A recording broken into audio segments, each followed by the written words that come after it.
ময়মনসিংহ বিভাগের সবচেয়ে সুন্দর পর্যটন স্পট গজনী অবকাশ কেন্দ্র থেকে সকলকে স্বাগত জানাচ্ছি।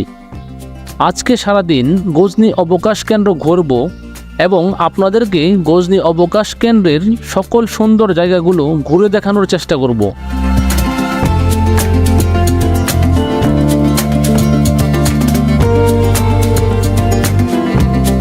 1993 সালে জেলা প্রশাসনের উদ্যোগে অবকাশ কেন্দ্রটি তৈরি হয়।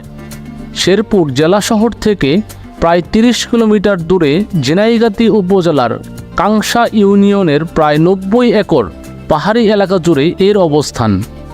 পাহাড়, বনানী, ঝর্ণা, হ্রদ ছাড়াও অবকাশ কেন্দ্রটিতে বিভিন্ন সময় জেলা প্রশাসনের উদ্যোগে বেশ কিছু স্থাপনা ও ভাস্কর্য তৈরি হয়েছে।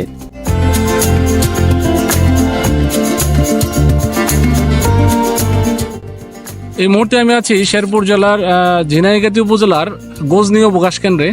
তো এটা আসলে শেরপুরের কিংবা ঘোরার মতো যে জায়গাগুলো আছে তার মধ্যে সবচেয়ে উল্লেখযোগ্য জায়গা হচ্ছে গজনী অবকাশ কেন্দ্র।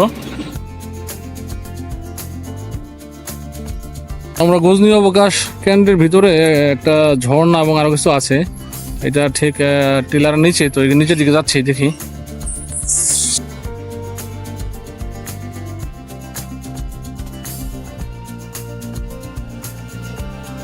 তো গজনী অবকাশ কেন্দ্রে আসার পর এখানে ঝর্ণা আছে বেশ কয়েকটা। তো আমরা এই ঝর্ণা দেখতে ভিতরে প্রবেশ করলাম। ঝর্ণা এবং এটা হচ্ছে নাকি সুইমিং পুল, যদিও সুইমিং পুলের পানি আসলে বেশ নোংরা।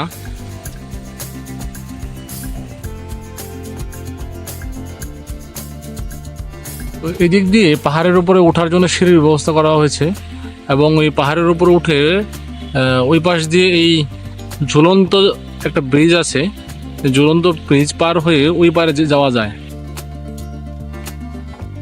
দুটো পাহাড়ের সংযোগস্থলে স্থাপিত ঝুলন্ত ব্রিজ গজনী অবকাশ কেন্দ্রের সবচেয়ে আকর্ষণীয় জায়গাগুলোর মধ্যে অন্যতম। ঝুলন্ত ব্রিজের প্রবেশের মূল্য মাত্র 20 টাকা। এক পাহাড় থেকে অন্য পাহাড়ে এই ঝুলন্ত ব্রিজ ব্যবহার করে যাওয়ার পথে আপনি ইচ্ছে করলে ছবি বা ভিডিও করতে পারেন এবং পাশাপাশি চারপাশের প্রকৃতি ভালোভাবে দেখতে পারবেন। ঝুলন্ত ব্রিজের পাশে এখানে আরো একটি সুন্দর রাইড আছে, সেটা হচ্ছে কেবল কার। এই কেবল কারের মাধ্যমে এই পাশ থেকে ওই পাশে নিয়ে যাওয়া হয় এবং ওই পাশ থেকে এই পাশে নিয়ে আসা হয়। ওইটার টিকিট মূল্য হচ্ছে 50 টাকা। আমাদের যেহেতু আসতে একটু দেরি হয়ে গেছে জায়গাটাতে, তো এখানে অলরেডি এটা বন্ধ হয়ে গেছে। আমার খুব ইচ্ছা ছিল এই কেবল কার উঠবো, কারণ এই কেবল কারের কথা আমি অনেকের কাছে শুনেছি যে এই বিষয়টা নাকি বেশ আনন্দদায়ক। কারণ আপনি কেবলের মাধ্যমে যখন এই পাহাড়ের এই পাশ থেকে ওই পারে যাবেন এবং এই পার থেকে এই পারে আসবেন, এটা আসলে বেশ আনন্দদায়ক একটা ব্যাপার। কারণ বাংলাদেশে আসলে এই ধরনের প্রযুক্তি, এই ধরনের বিনোদন আসলে খুব কমই আছে।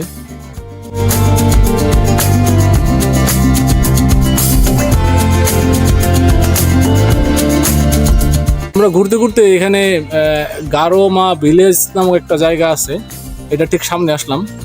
মামা, এখানে কি আছে এটার ভিতরে? এটা মূলত হচ্ছে একটা পাহাড়ি টিলার উপরে একটা পার্ক করা, বিভিন্ন ভাস্কর্য দিয়ে সাজানো পার্ক। আচ্ছা, সীমান্তবর্তী বাংলাদেশ ভারতীয় পাহাড়গুলো দেখা যায়। হ্যাঁ। আপনার ওয়াশরুম, পানির সুব্যবস্থা সহ পিকনিক স্পট বাড়ায় দেওয়া হয়। এরপরে ছোট বাচ্চাদের, বড় ছোট সকলের জন্য বিভিন্ন ভাস্কর্য স্ট্যাচু করা আছে, বিভিন্ন পশু পাখির। আচ্ছা, আই লাভ গজনী আছে, মাশরুম আছে, গারোমা প্রতিকৃতি আছে, এইগুলো নিয়েই একটা পার্ক। তো এখানে প্রবেশের পর প্রথমেই দেখতে পাচ্ছি এখানে খুব সুন্দর একটা পরীর মূর্তি তৈরি করা হয়েছে। তার পাশে একটা উট পাখির স্ট্যাচু এবং দূরে একজন আদিবাসী মা তার সন্তানকে কুলে নিয়ে দাঁড়িয়ে আছে, এটার একটা স্ট্যাচু আছে এবং ক্যাঙ্গারুর স্ট্যাচু আছে। এদিকে আবার মাশরুমের একটা স্ট্যাচু আছে, যেটা বসার জন্য ব্যবস্থা করা হয়েছে। যেহেতু লোকজন এখানে আসবে, ঘোরাফেরা করবে, ক্লান্ত হয়ে যাবে, তো এখানে বসে প্রাকৃতিক যে বাতাস ওইটার পাশাপাশি ওনারা কিছু বিশ্রাম নিতে পারবে। এবং বাচ্চাদের জন্য এখানে বেশ কিছু দোলনা আছে, যদিও এখানে বাচ্চা এবং বড় মানুষ দুজনেই দোলনায় আছে বর্তমানে। তো এটা আসলে বাচ্চা বড় মানুষ সবার জন্য আসলে মূলত উন্মুক্ত, এখানে কোনো টাকা লাগতেছে না। তো এইদিকেও কিছু বসার ব্যবস্থা আছে।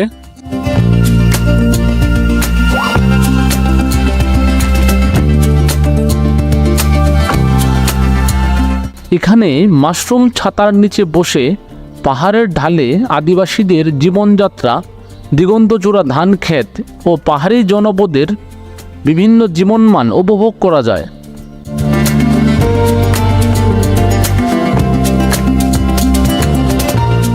তো এই জায়গাটার আরেকটা ভালো লাগার বিষয় হচ্ছে এখানে আই লাভ গজনি এরকম একটা লেখা আছে।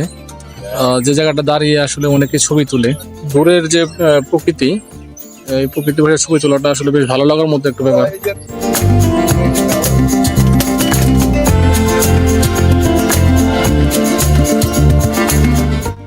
তো গজনি বোট ক্লাবের নিচে আসলে একটা পাশে একটা ভাসমান ব্রিজ রয়েছে।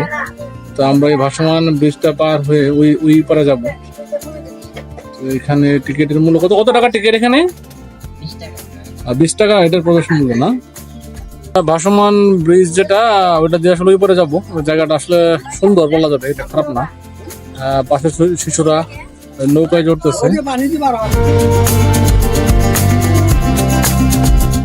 ভাসমান ব্রিজ পার হওয়ার পর এইখানে একটা বিশ্রামের জায়গা রয়েছে এবং তার ঠিক পাশে আই লাভ গজনি লেখা। তো এই জায়গাটাতেও আসলে মানুষজন আসে এবং এখানে ছবি টবি তুলে এবং চারপাশে হাঁটাহাঁটি করে যখন ক্লান্ত হয়ে যায়, তো এই বিশ্রাম নেওয়ার জায়গাটাতে মানুষজন আসলে বসে জিরিয়ে নেয়। গজনি অবকাশের ভিতরে একটা মজার রাইড আছে, সেটা হচ্ছে এই ওয়াটার ওয়ার্ল্ড। তো এখানে উপর থেকে পানি ছাড়া হয় এই ড্রেনের মধ্যে জায়গাটা দিয়ে, এবং মানুষজন নিচে নেমে আসে। এটা বেশ আনন্দ একটা জায়গা এবং রাইডটা আসলে বেশ উপভোগ করার মতো একটা রাইড।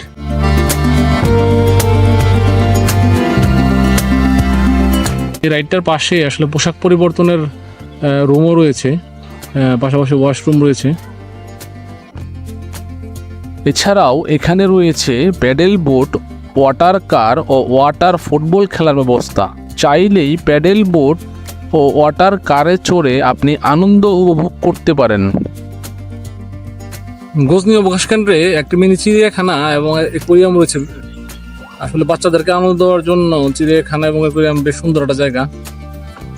তো চিড়িয়াখানায় প্রবেশের পরই বাম পাশে বেশ কিছু প্রাণী রয়েছে এবং সামনের দিকে কিছু ভাস্কর্য রয়েছে। এখানে বিভিন্ন ভাস্কর্য দেখা যাচ্ছে, মোটো পাতলু, পরী, শামুক, এখানে রয়েছে ঠেলা গাড়ি, প্রজাপতি রয়েছে এখানে। তো এগুলা সব আসলে শিশুদেরকে বিনোদন দেওয়ার জন্য তৈরি করা হয়েছে। এখানে একটা সুন্দর যে প্রাণীটা হরিণ, চিত্রা হরিণ দেখতে পাচ্ছি। চিত্রা হরিণ আসলে সুন্দরবনের চিত্রা হরিণ বাংলাদেশের ঐতিহ্য।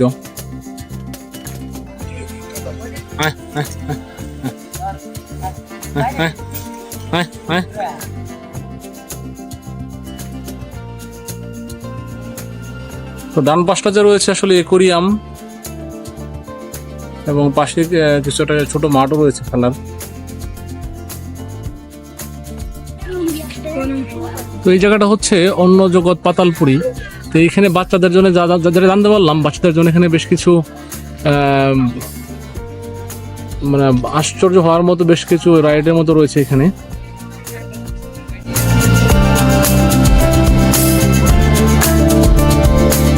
পর্যটন মৌসুমের শুরু থেকেই গজনি অবকাশ পর্যটন কেন্দ্রের মনোমুগ্ধকর প্রাকৃতিক সৌন্দর্য উপভোগের জন্য ভিড় করছেন বিভিন্ন শ্রেণী পেশার ভ্রমণপ্রেমী।